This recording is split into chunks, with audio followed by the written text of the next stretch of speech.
shumë gjëra, punës kuratoriale, publikime në revista ndryshme, është njëra nga personat, the founders të Architect Magazine, ka botu disa libra dhe e udhëheq, domethënë, Institutin for Urban Design, i cili edhe kanë bërë kurimin e pavilionit amerikan vitin 2012 në Biennale të Venedikut dhe i cili ka fituar edhe shpërblim. Pa shumë kisha pas që domethënë edhe këtu në workshopit një intervenim përballë, më thonë për sjelljen në fakt se ka qenë shumë interesant.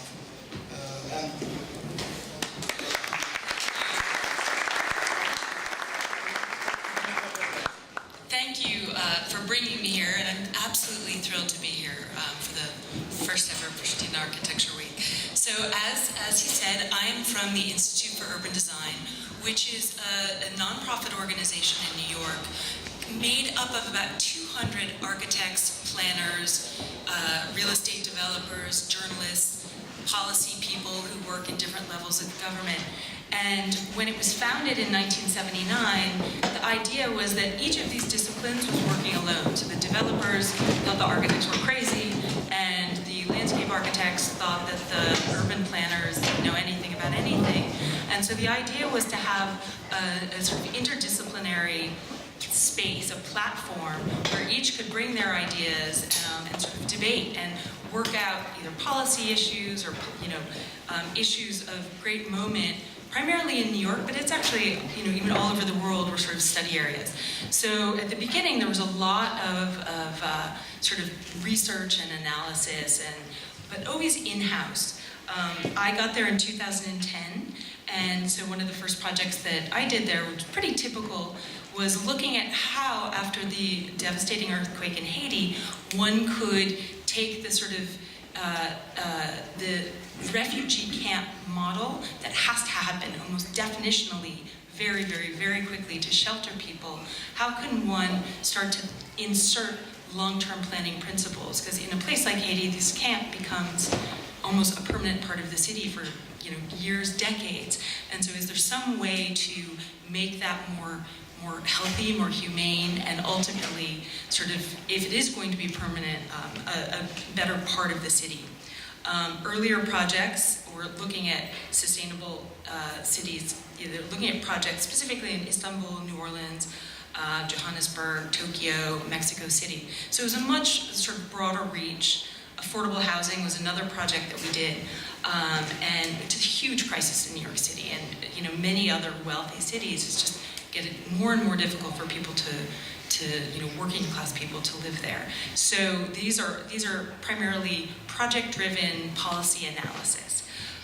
We've gotten, since about 2010, the group as a whole thought it would be very valuable to take this conversation and move it outside the Institute.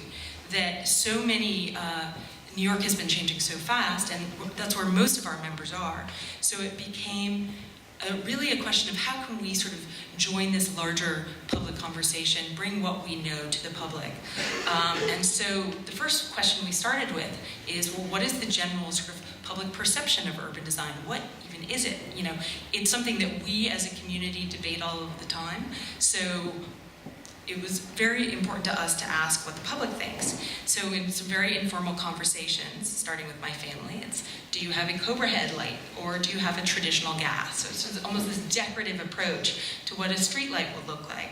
Or do you have a fancy bench that's very modernist or modern looking, or just a traditional wooden one? So whereas we think of urban design as the sort of interaction between these, the buildings, the public spaces, the transportation and infrastructure, and how do all of these systems interact, and how can one start to make them interact in a better and more productive way? A lot of the people we were talking to thought it was just like almost like the little rose frosting on the wedding cake, and nothing more valuable than that.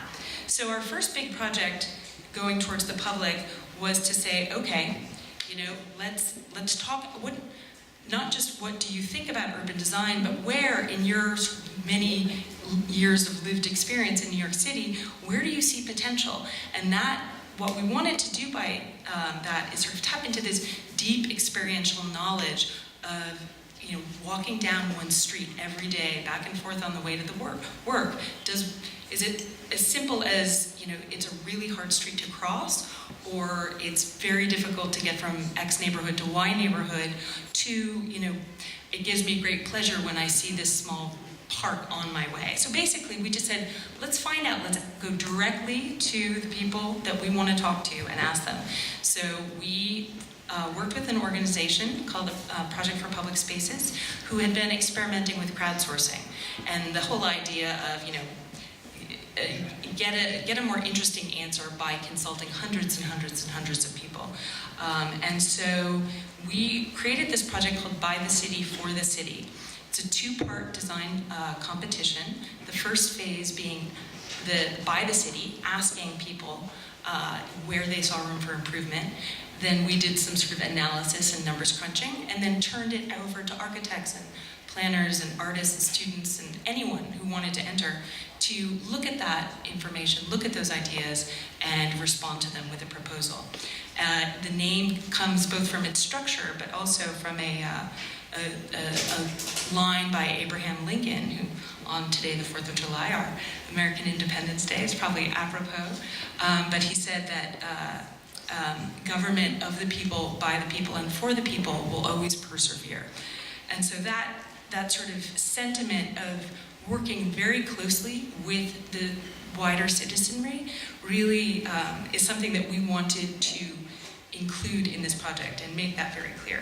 So we started with a very simple question: wouldn't it be great if? Really trying to have a sort of a positive approach so that it's not just a complaints line. Mayor Bloomberg, a number of years ago, did set up a phone line where you can call and say there's a pothole, or the people next door to me, they won't turn down their radio, I hate them. So we did not want to replicate that, because also these are not problems that we can solve. So it was all about really trying to elicit these ideas. Wouldn't it be great if? And so we just asked that simple question, then where it is, to spatialize it as well. And then to give some more context for the architects and people responding, it's why do you want that? Like, tell us, what is the greater goal in mind here? If it's just a park on the corner of, 17th Street, maybe that's not enough. But a park on the corner of 17th Street, because there's no parks for, miles and miles and miles, that's a much better piece of information that people can act on. And then we said, is this a categoric problem? Is it all over the city does that happen, or is it just this one corner that really needs it? So people would drop a pin on the map, and these are the responses. It was just a Google map, and it's an open source platform that was originally actually developed for disaster response, so that relief workers could go around and basically input on their own phones, like this house is okay, in good shape or not. So it's a sort of real-time map that's always being updated.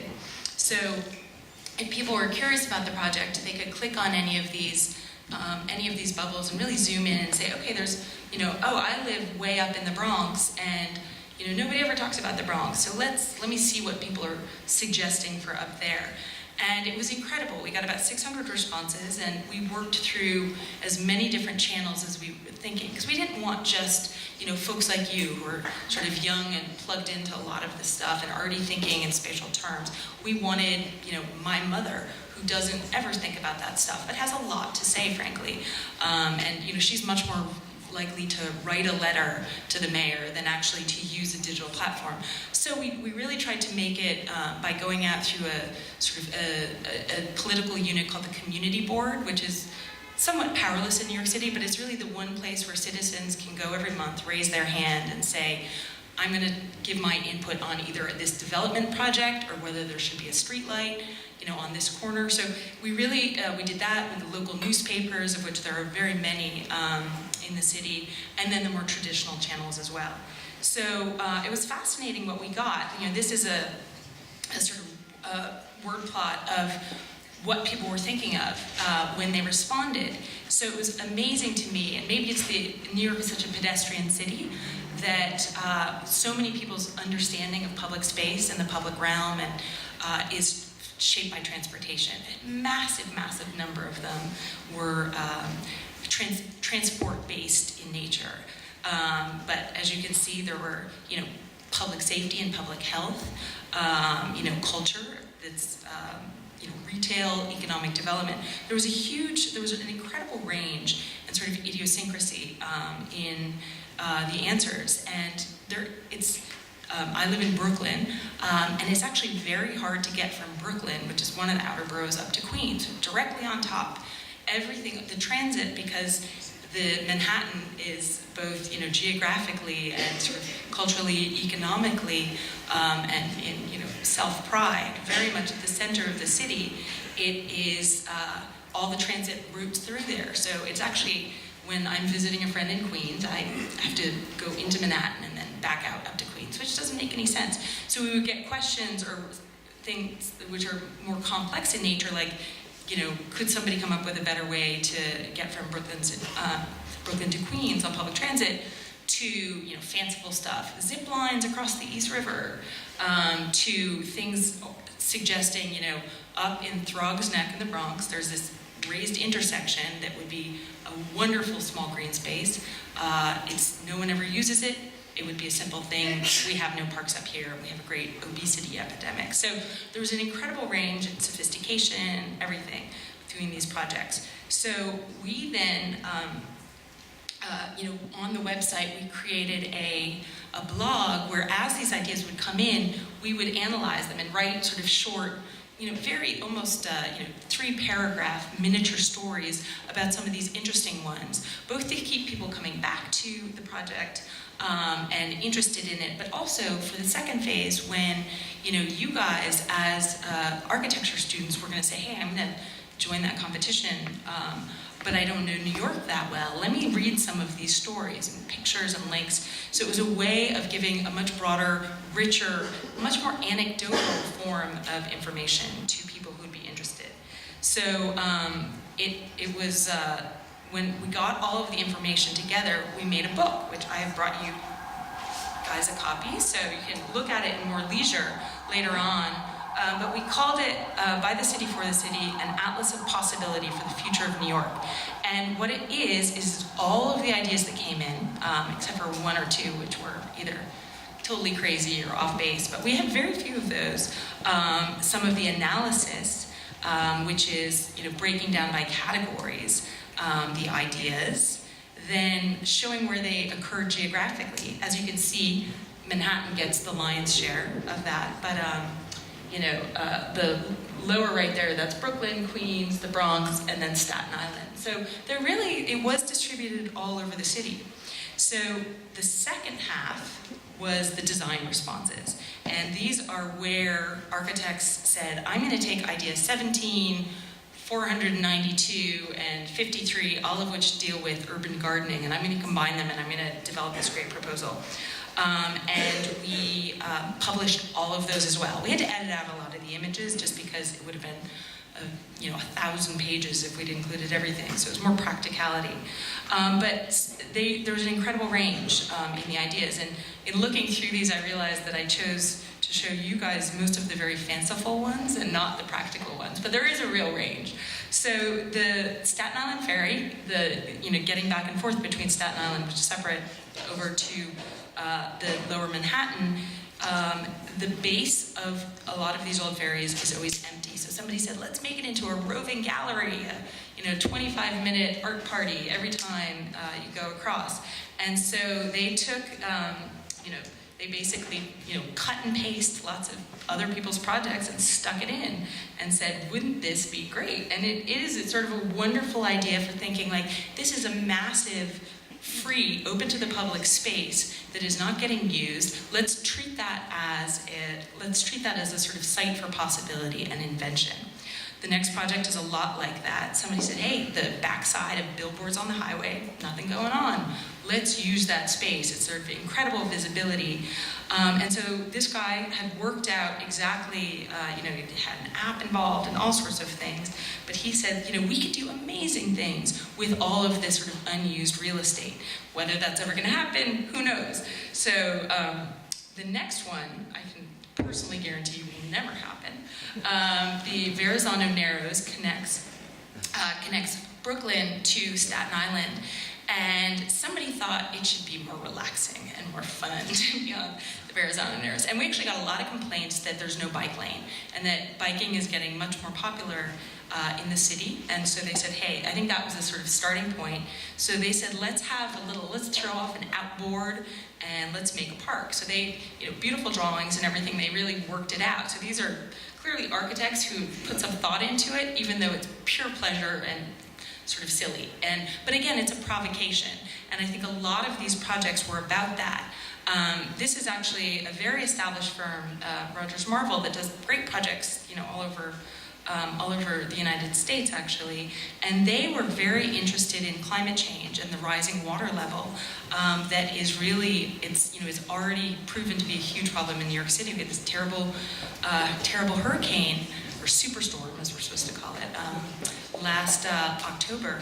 And huge parts of the city were damaged and are still damaged.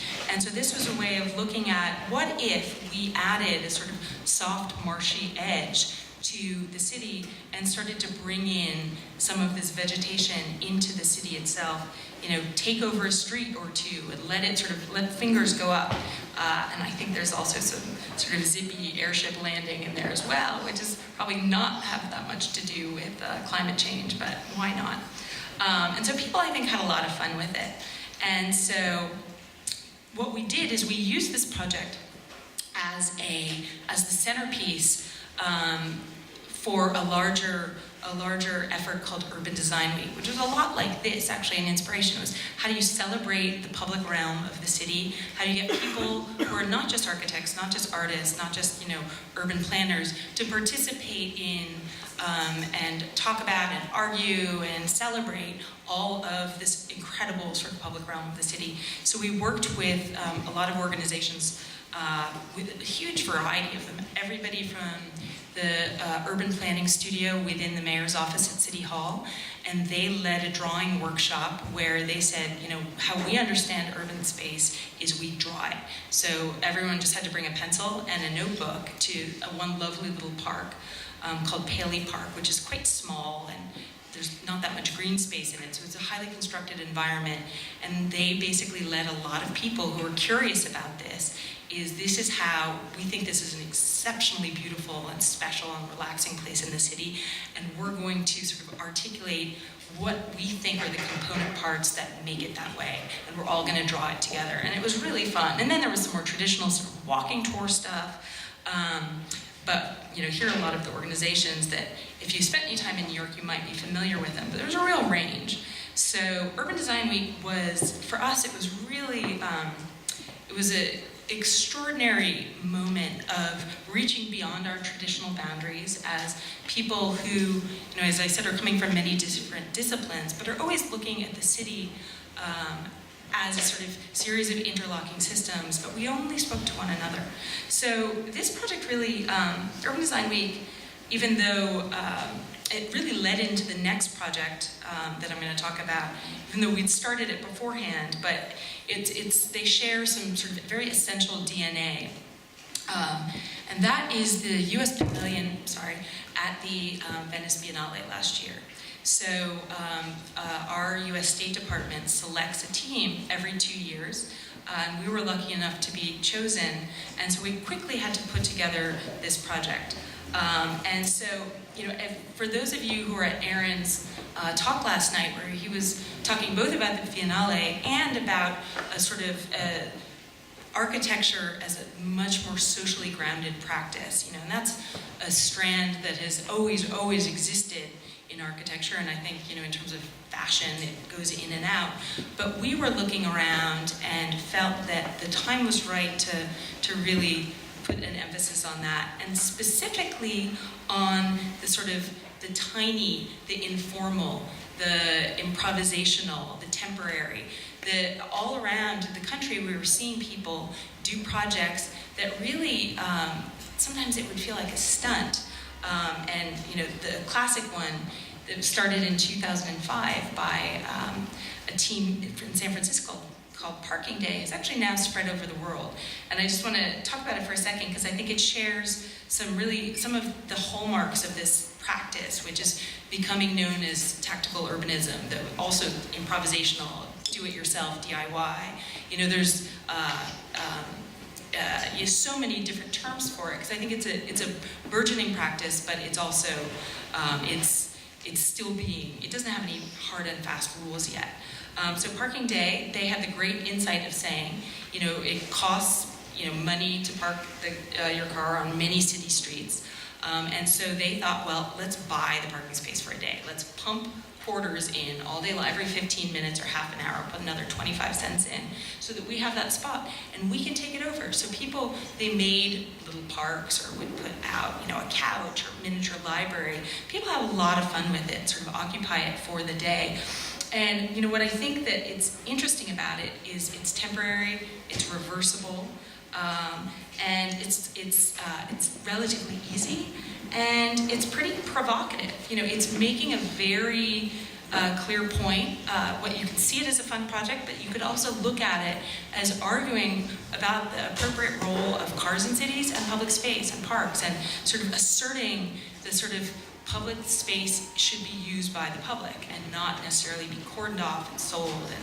And so there's a sort of, it has a polemic, but it's not beating people over the head. It's a very accessible approach. And so that, you know, this is the sort of face that launched 1,000 ships, in a sense, that it's so many people have said, you know, hey, we can do things. We don't have to plan for 9 months and get a huge budget. Let's just throw something together. Let's do it, you know, fast, dirty, what have you. So also, as we were wrapping up our design week and finishing, finishing that and starting work on the Biennale, the Occupy movement came into sort of full flower, if you will, in Zuccotti Park in Lower Manhattan. And it was amazing to see, you know, whatever you think of the politics or of it or not, you know, celebrate it or don't, and not even talking about whether the movement has had any lasting, you know, value or not. It was extraordinary to see how people could take the sort of systems, the social systems, and some of the physical systems of the city, and boil them down into this tiny, you know, tiny little park. And use it, and it functioned quite well for a long time. This is an image I think of the People's Library. There's everything from power and bikes, and you know, food dispensaries, and you know, medical tents. It was really amazing to see, and so we thought a lot about that, not as a direct model, but as a really important reminder of the value of sort of a vibrant public space, a rich public realm for the, you know, the functioning of a good democracy, you know, for the right to assembly, the right to protest. And it was something that stayed with us throughout, even though our project doesn't actually have that much to do with it. But it was a good sort of reminder. So the project itself, our installation at the Biennale, is it's 124 projects that all could fall under this category of, you know, tactical urbanism. And we decided pretty early on, this was an important decision for us, to show as many as possible and not just the best ones. So we wanted to show the absolute breadth and richness of the movement, and not just the ones that we thought were the most effective. So we issued an open call for projects. You only had to be either in the United States or done by an American architect, in part because of the support by the State Department, you know, representing the country. We had to be primarily American. That seemed like a reasonable argument for us. So by getting in, we got about 450 projects, and in sifting through them, it was this wonderful process of all of the curators arguing about what does X project or Y project or Z project mean. So one of the curators, who is a design curator at MoMA, she said, "Oh God, this is so ugly, I can't even look at it. You know, I know it's interesting, it's smart, but my eyes hurt, I can't stand it." Other people would say, "Look, this is this isn't architecture, this is social, you know, this is community organizing. This is a political rally. This isn't, design. So it was a wonderful opportunity for us to really debate and argue about what are the limits. Are there any limits? How does one actually define tactical urbanism? If you looked at the spectrum, and very crudely you could say on one far end it is community organizing, and on the other far end it's public art. And in between there's this incredible sort of churn and richness, and basically whatever you and you can imagine, that's what it sort of can be. So by opening up the doors this way, I will be the first one to say not every project is incredibly successful. Some of them are not very beautiful. A lot of them are about process and not about the finished project. So they're sort of hard to show a photograph of a community planning process when it's just people moving, little plastic toy houses around a map of their neighborhood in terms of giving their input about what the neighborhood's, future could be. That's not a beautiful thing to look at. So we, working with a pretty great team of graphic designers and architects, graphic designers called MAD from California and FreeCell from the United States, came up with a system to show all this work and try to get around the problem that if all of this work is process-based, when you freeze it and you stick it on a wall, you're sort of losing something very essential and important about it, which is interaction with other people and engagement with the sort of facts on the ground and the people who live in that neighborhood. And so there was a huge story to tell, so we tried to break it down into a few different elements. So each project has a banner, which you can see here. They were strung on pulleys with counterweights, which are those gray boxes on the wall behind. So these banners, we also wanted to, we had to pack as much information as possible into these banners. So the back side of these banners is we asked each person or each team of people to say what motivated you. What really drove you to make this project? Because sometimes people would do a very similar project and it would come from very different motivations. So it was interesting. So there's a sort of semiotic system where the sort of purpley blue is they were most interested in conveying information, sort of getting the word out about, either a government's lack of transparency or a particular program or something like that. Orange was about mobility. So again, like bike lanes and better transit. Pink was about community. New York is a very economically divided city, and it can be very racially divided as well in different areas. And so a lot of these projects were about, how to bridge these gaps. The sort of chartreuse is about improving the economy. A lot of the projects are happening in very depressed neighborhoods around the country. So how can we use one of these projects to sort of light a fire, to create change in an important way? Green is about sustainability, not surprisingly. And again, how can we either prepare for the future or be better stewards of the land we have or remediate the land we have? And then blue is pleasure. And so some of them were just for the sheer joy of it, or making a little tiny pocket of the city a more exciting, fun place to be. So so these banners, so on the front you can see here, and I'll show you some more of the projects in greater detail in a moment. But on the front, it's just some basic information, an image. How long it took, how much money it cost, how many people did it. So if any visitors were walking through and said, I love that idea, I'm going to bring it back to, St. Louis or Rimini or wherever they're visiting from, you could actually get a very quick snapshot of what does it actually entail? How hard is it to do something like that? Again, it's a snapshot.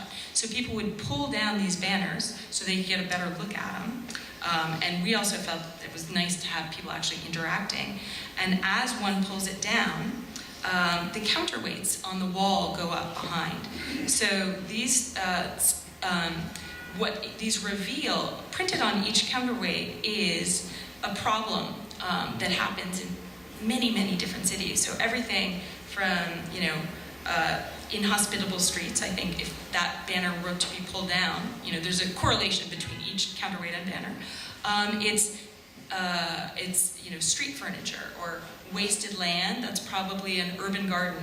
radiation exposure, that's a pretty specific one. And this is an interesting one, actually. It's sort of radiation monitors posted around neighborhoods that then feed their information back into a map so you can check, am I going to be exposed to something nasty on my walk to work?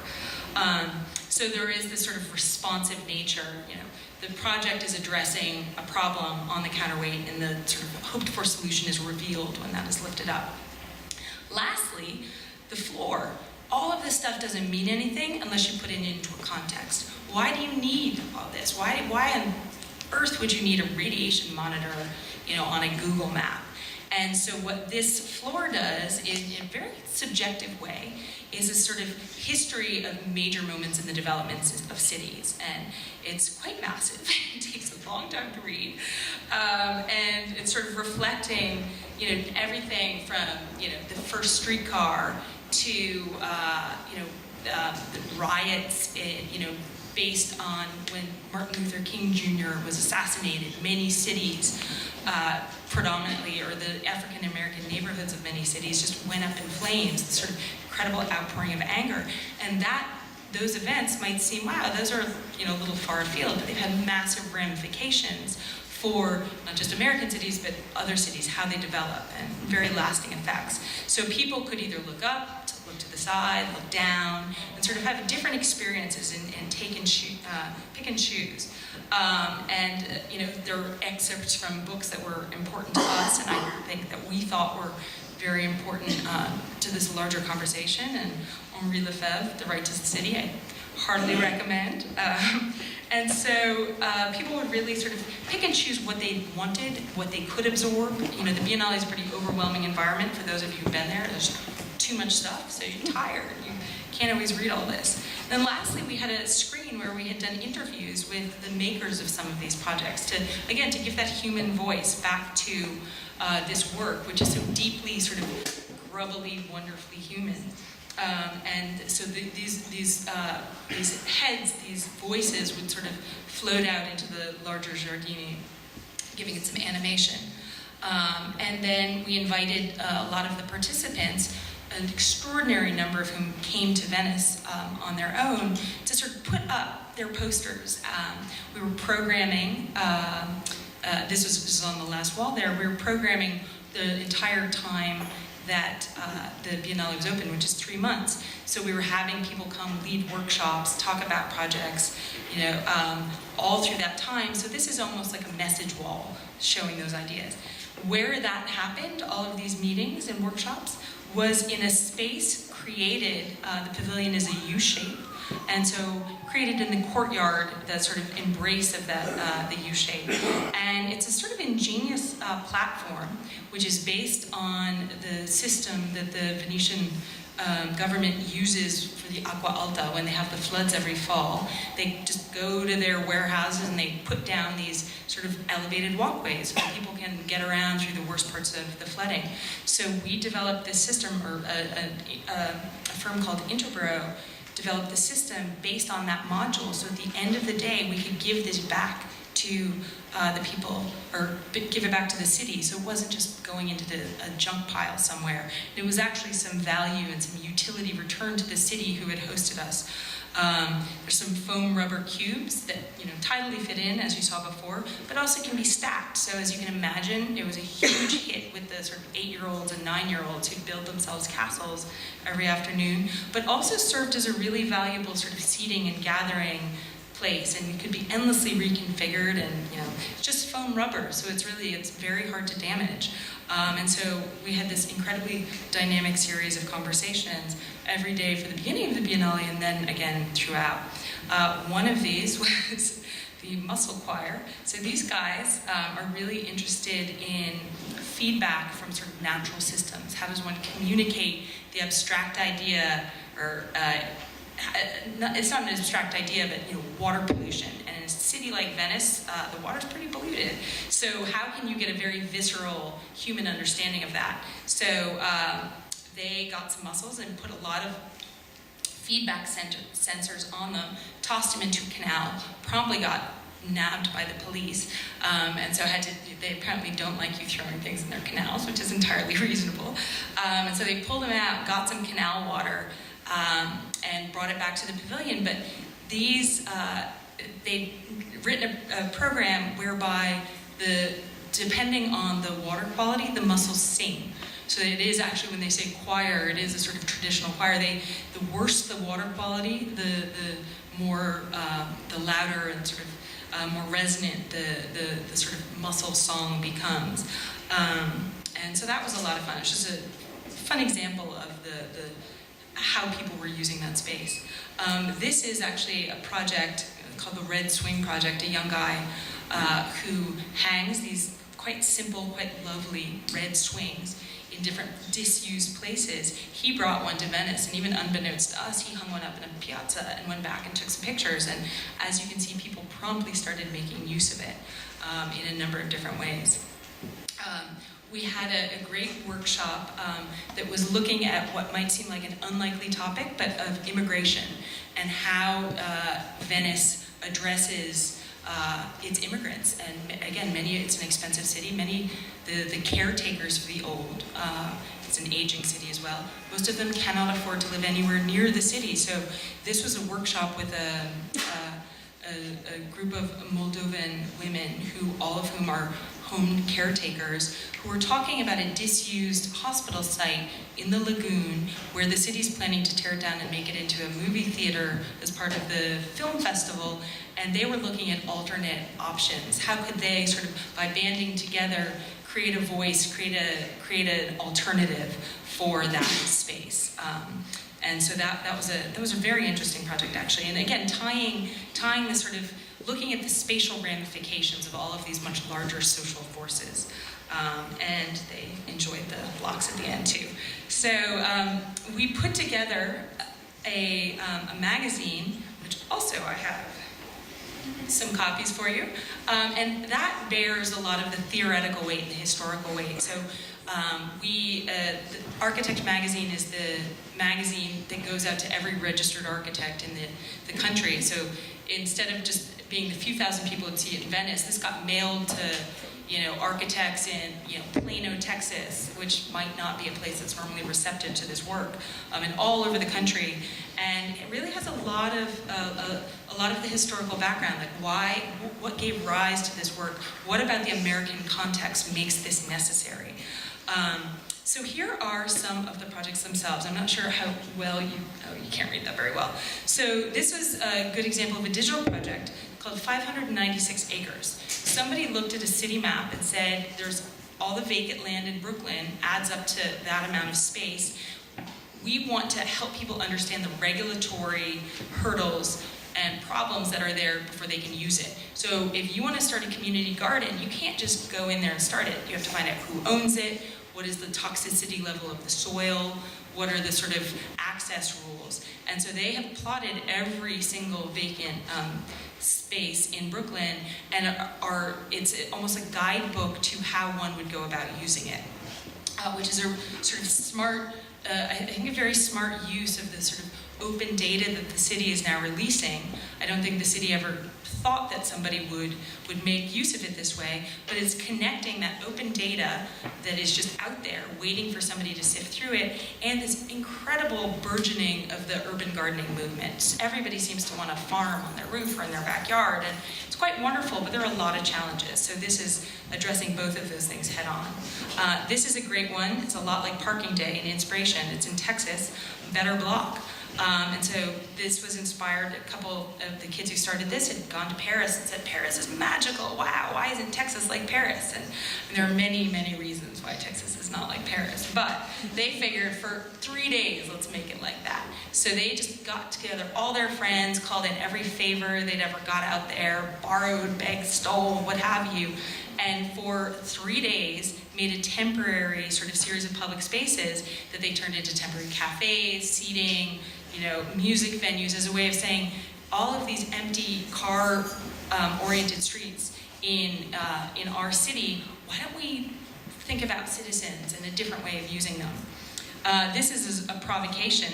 The This is more of an art project and a sort of polemically driven project, and it takes the classic for rent, for sale sign that will appear on a house, and it puts it on a derelict building, I believe in Detroit, where it says for squat. Squatting is the sort of illegal inhabitation of an abandoned house, and it's sort of really almost putting a stick in the eye of the sort of larger system in a city like Detroit that makes it hard, and in many cities around the country, that makes it so hard for people to, especially in a foreclosed house that somebody has lost to the bank, to actually get that back into the sort of housing market. This is a really great example of citizen science. These guys started in the Gulf of Mexico after the BP oil spill, when millions and millions and millions of gallons of oil were floating all of this incredibly delicate ecosystem in Louisiana and just really wrecking havoc.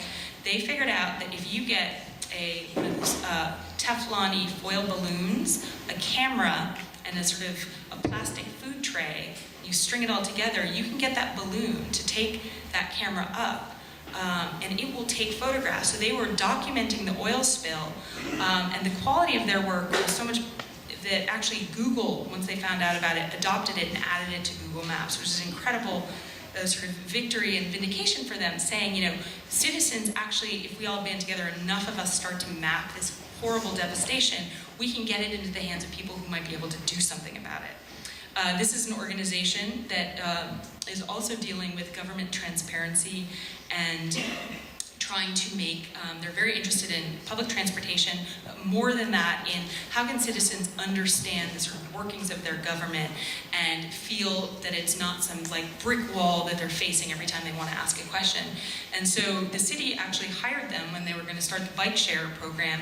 This is a map where people could drop a pin and say, I think a bike share station would be good here, and another one would be good here. So all those dots show where people had expressed interest. So I think the city ended up deciding that they wanted to, different algorithm that they used to determine where that bike share stand would happen. So this is, in a sense, a way of getting people more involved in that conversation, but I think it was effective. The program is just now rolled out. It's lots of fun. These guys in Philadelphia, which has, I believe, Aaron can tell you, is it 40,000 vacant lots? Or a staggering number, for a number of reasons. That whether it was arson in the 1970s or general abandonment, these buildings have been knocked down. If one walks down a block in Philadelphia, it can be every other space is just, it's a little patch of grass because the house has been knocked down. And that has, you guys know that as architects, has huge ramifications for what it's like to live in a neighborhood when it's only half occupied and it's only all this open space. So these guys test the soil. When you knock down a building, there's probably a lot of horrible sort of chemical residue in that soil, and if you're going to be gardening, for example, you probably need to find out what that is. So they do these soil testing workshops and have made it into sort of community event. These guys, chair bombing, they make chairs out of crude sort of shipping container pallets and stick them out somewhere one night and invite people to sit on them. It's a way of, again, reappropriating public space for, for a more citizen-oriented approach. These are guerrilla bike lanes. So somebody figured out created a stencil, knowing exactly what the bike lanes are looking, and went out late at night, put them down on the ground and painted them. So it's totally illegal, but it's a provocation. A lot of these would immediately, the next day, the Department of Transportation would come and paint right back over it, so it would be gone. But it was a way of saying to the wider community, we need more bike lanes. So it's a sort of agitation. This is people who make fake advertising, in a sense, hypothetical development. They would dream up some fanciful project and print out a big banner. They'd make a great design. They'd put it on a fence outside a development site. They didn't know, maybe it was just going to be a regular apartment building going up, but they'd come up with something provocative and fanciful as a way of of getting people who are walking by to say, really, wow, could that even happen? Again, to sort of push beyond what the borders of the normal and the standard are. As a project in a similar vein, this happened in New Orleans. An artist called Candy Chang took the name tag. You guys probably have the same things here. It says, hello, my name is. And if you go to a meeting, you go around and say, oh, hi, I'm Frank, that sort of thing. So she took this and said, I wish this was. She put it on an abandoned building, taped up a couple pencils, and let people give their feedback. I want a bakery, I want a grocery, I want a, love den, anything. People would put serious things, they'd put stupid things, they'd put everything in between. But it was a way of saying, we are curious, the world should hear, the city should hear what its citizens believe. This is a great project, again, about transparency. Citizens should know what the rules and regulations that they are supposed to follow. They're often so complicated, but citizens should know what those are and not be caught unawares. For example, the vendor power, it's a project, there are many little food carts all over New York City, and the vendors who run them are typically immigrants from, Southeast Asia, and often quite poor. And there are so many regulatory agencies, I think it's 8 different agencies you have to get a permit from the city to run this cart. So if you are a brand new immigrant running a cart, your English isn't even that great, the chances that you're going to pay a significant portion of your annual income in fines just because you don't really understand the rules, it's huge. So they're trying to say, and they've done this for so many different types of projects, what is affordable housing? These complicated formulas that determine who gets access to state-subsidized housing, and nobody really understands it. So they try to make government policy clear to people who are on the receiving end of it, one way or another. Here, I'll have to buzz through some of these. But this is an iPhone-based project, which was a lot of fun, and it's about the city that never happened. So they took some extraordinary architecture projects that never were built in New York City, plugged them into a map, so one can give yourself an architecture tour of, Jean Nouvel's tower on the Williamsburg waterfront that never happened, and Stephen Hole's scheme for the World Trade Center, or Tom Main's, or any, there's going way back, Buckminster Fuller, you may have seen the extraordinary image of when he wanted to put a Demaxian dome all over sort of lower mid-Manhattan, to keep out that pesky weather.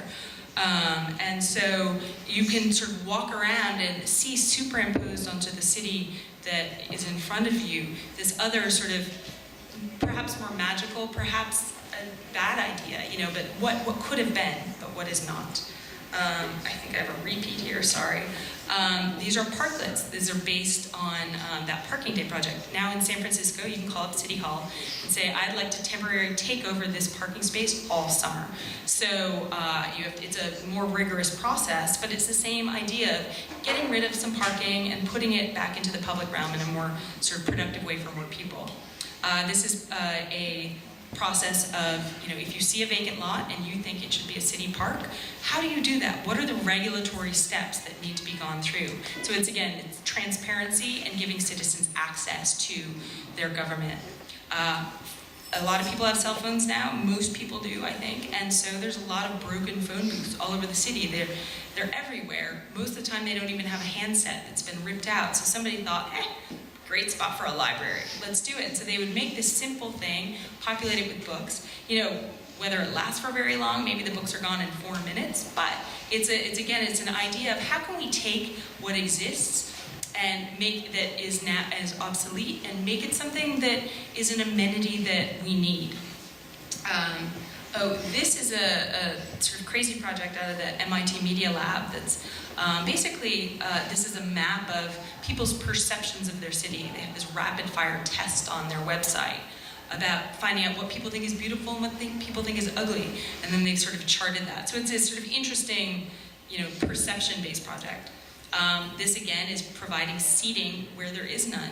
I think in Los Angeles it's even worse.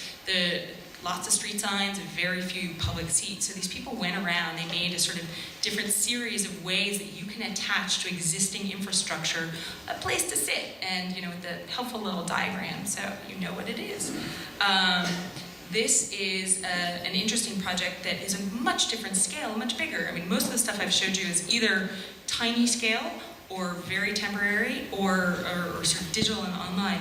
These are some architects who saw a note from the city asking for proposals about a site.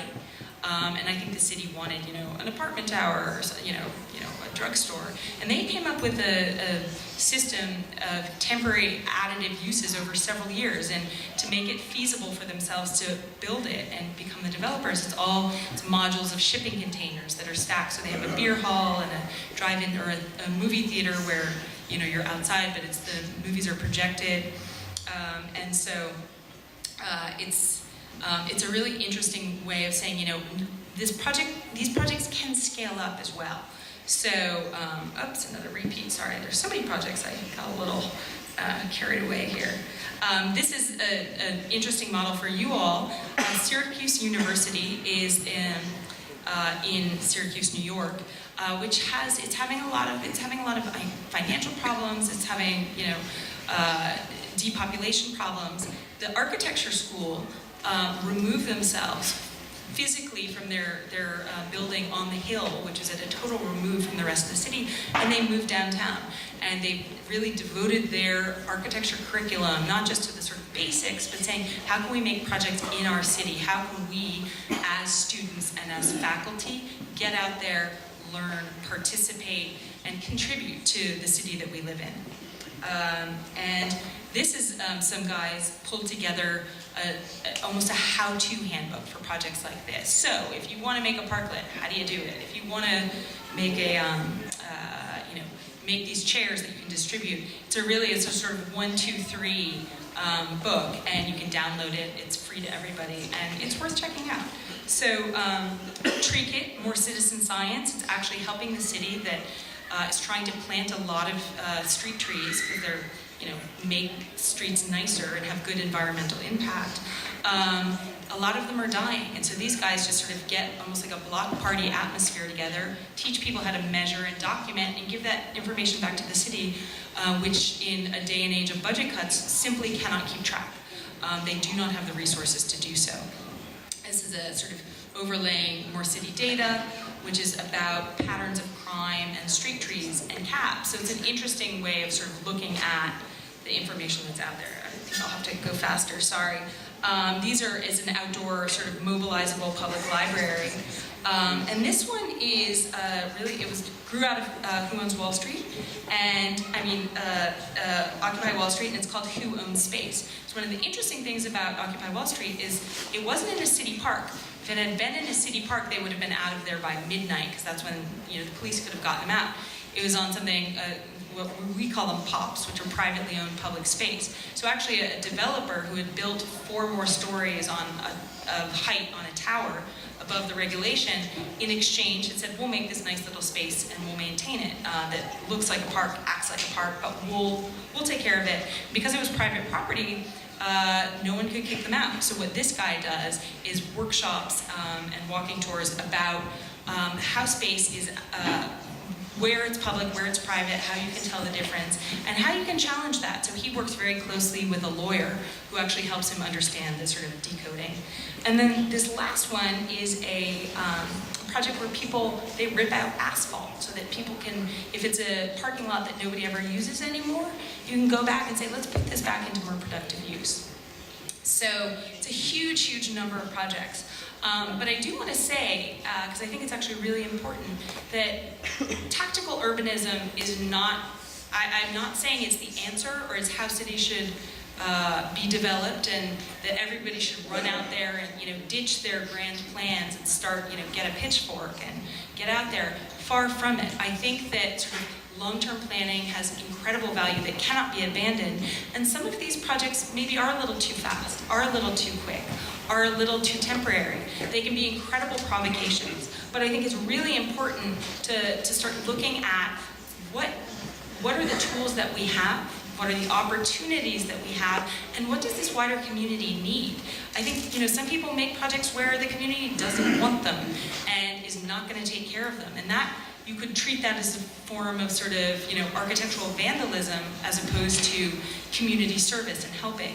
And so, you know, in looking at all these projects, and I know that some of you guys are going to do a workshop, which I'm really excited about, is to really be as deeply grounded in that site, the physical site, and the community, and understand the sort of how the space is used now, what it could be for, so that it grows out of it. You know, we would see the same project happening in different cities, but a community garden in Bangor, Maine, which is a small city but very cold, is very different from one in Biloxi, Mississippi. There's a different culture. You know, Biloxi's in the south. They have a very different approach to public space and privacy and the public realm than up in Maine. And, you know, obviously there's similarities, but if you choose the same tactics and apply them indiscriminately, just as, you know, in any design project, I think this is absolutely true, it's not going to be as successful as if there is a real true meeting of those two, of, you know, your opportunities and your skills and your creativity and the, you know, a deep, deep understanding of the physical and the cultural site itself. So it is, you know, it's worth keeping in mind, because I think that this is one tool of many, and you guys are in the process of developing a lot of those other tools as well. So I'm so happy to be here. I'm really excited, especially on that topic of, you know, the specificity of the site. You know, all of the work that I just showed you, it's happening in the American context, where there are certain assumptions about the role of government in one's life, and, you know, we have our own, you know, each city has a specific culture, and so I'm really curious and excited to learn more about Pristina and how these tactics could, in an interesting and productive way, merge with, again, some of the specific sites here and the specific assumptions and culture, which I think could be really interesting. So, thank you, and please keep in touch.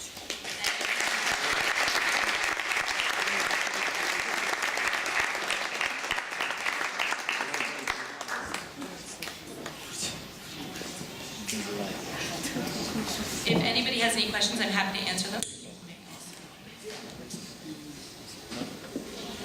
Een puutje.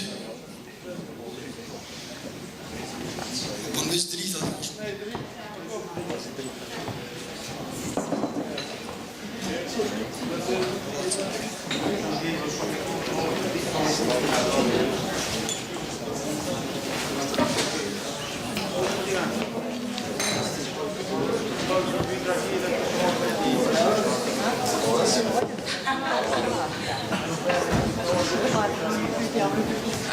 So Anne, I have a very simple question, or at least it's a quick question.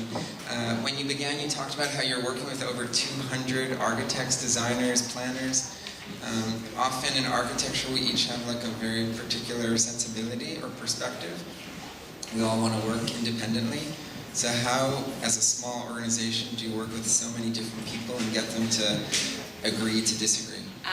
They don't. No, you're absolutely right. It's usually the way that we do projects is I have a board of directors, which is also similarly, you know, there's some very fancy architects, there are some activists, some academics, you know, a public relations person. People have very different opinions. So we toss around ideas, and when we can come to a rough consensus to say, yes, we want to do more public things, I will then sort of look at the universe of people within our community and say, for this particular project, we need to talk to more of the developers, or we need to talk to some of the architects, or both. So it tends not to be an even cross-section at all. And sometimes I'll work on a project forever and I'll present it to them and they'll say, that's terrible, I hate that, what are you doing? So I think I like to look at that as sort of a productive intellectual friction as a way of saying, if we all agreed, it's not very interesting to have a conversation with anybody. So actually trying to say, you know, sometimes we actually try to build that in and to say, I know these two people are going to have very different approaches to this project or that project, so let's make sure that they're both there so that we can actually get both sides or all 5 sides of a given issue. And yeah, it's, I think, a little disagreement when it's, done on an equal basis and everybody has a chance to chime in can be really instructive and really valuable, and you can learn more from disagreement than you can from a pure consensus and agreement. Great. I think it was like a big pool of ideas that the guys will be using. Yeah, too many, but it's great. Nei pyetje tjetër? Ska. Okej, kena një pushim të shkurt, mësani kena pasur një film dokumentar për Hercegovin Demirorën, po me rolla këtë. So, thank you very much.